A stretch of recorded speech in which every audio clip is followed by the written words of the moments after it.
Now, from the studios of Into Tomorrow in Miami, this is ITTV. Hello, tech fans. Welcome back to another Into Tomorrow update. I'm Dave Graveline. Rob's coming up with a portable card scanner you might want to use to organize your business contacts. Have you taken our online poll at our website? We want your opinion, and you'll be able to see immediately how it compares to our other listeners and viewers. Log on to graveline.com or intotomorrow.com. You'll see it on our main page. Check back each week for a different topic. Meantime, let's bring it over to Chris in the Tech History Studio. Here's This Week in Tech History. This week in 1919, the Radio Corporation of America, or RCA, was formed. The company became a giant in electronics, especially radios and TVs. It would later own its own TV network, NBC, and other broadcast interests. In 1968, the U.S. launched Apollo 7. Described by Commander Walter M. Schirra Jr. as a magnificent flying machine, Apollo 7 traveled some 4.5 million miles in orbit around the Earth to become the first manned flight in NASA's lunar landing program. The mission also featured the first live TV transmission from a spacecraft in orbit. This week in 1984, public telephones flew on 20 flights for those who had credit cards. The cost for the airphone service was $7.50 for a 3-minute call and $1.25 for each additional minute anywhere you wanted to call in the U.S.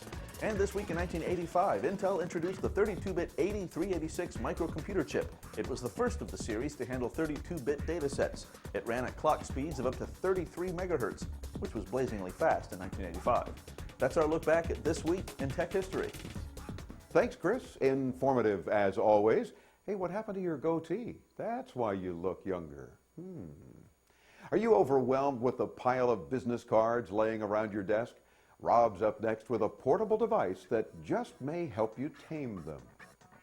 Thanks, Dave. With all of our regular travels around the world covering the latest in consumer electronics, we end up collecting stacks and stacks and stacks of business cards.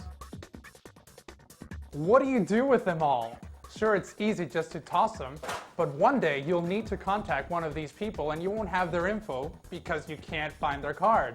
If you have lots of free time, boy do I envy you, you can sit and manually input the contact info into your Rolodex or Outlook address book or whatever contact manager you're using. Well, that would be okay in the last millennium, but it won't cut it these days in the digital world.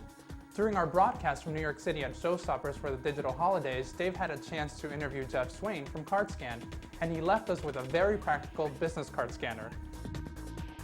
Check out the CardScan Executive. This one is their latest for Mac and Windows. Right off the bat, this scanner is portable, which makes it easy to travel with. It's USB powered and doesn't weigh much. The most important thing is that it's pretty fast. You can choose between scanning in color or black. The scanning speed is faster in monochrome mode, but it doesn't do too bad with color, which I prefer scanning in. So what makes this scanner special?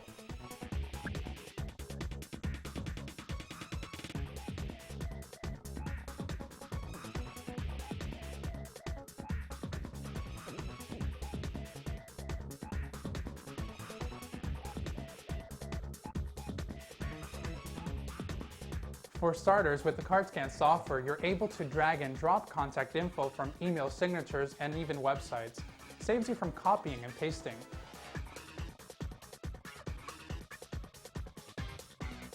You need to scan both the front and the back of a business card separately if there's info on both sides.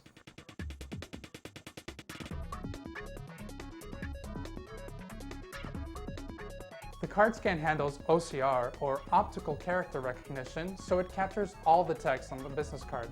I found it to be pretty accurate, though, for example, it didn't recognize the letter A in Advanced Reader Network as the company name on my business card.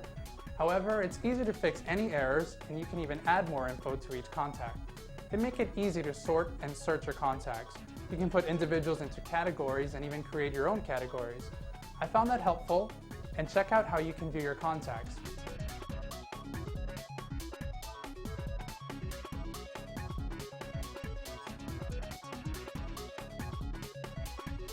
When you click on the Summary tab, you'll notice it resembles an old-fashioned Rolodex, if that's what you've been used to.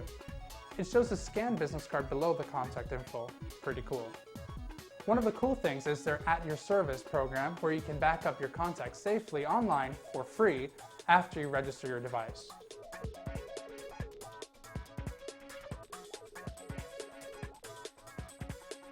Once you create your account online, your contacts are accessible from any computer.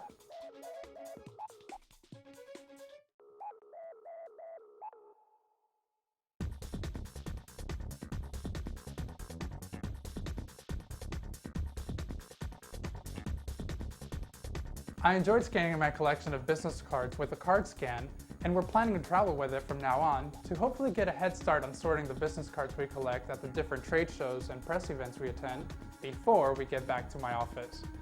CardScan syncs your contact info with programs like Outlook, Act, Palm or Windows Mobile, and even BlackBerry, including others. This one sells for about $250, but they do have other scanners available for less. I'll be scanning into tomorrow. Here's Dave. Thank you, Rob. Hope you can get to scan my piles of cards by the end of the day today. The Into Tomorrow Product Spotlight with Rob Almanza has been brought to you by the Avery Wizard software for Microsoft Office. Get your free copy at avery.com/wizard. Don't forget, if you're interested in knowing more about any cool electronics and want us to give it a test drive for you, be sure to email us into tomorrow via askdave@graveline.com. Also, are you having any tech dilemmas? Well, we ran across a toll-free hotline where you can find help. Call our Ask Dave hotline anytime, 24/7, by the way, 1-800-899-INTO. That's 1-800-899-4686. We'll be waiting. See you next time right here on another edition of our Into Tomorrow Update.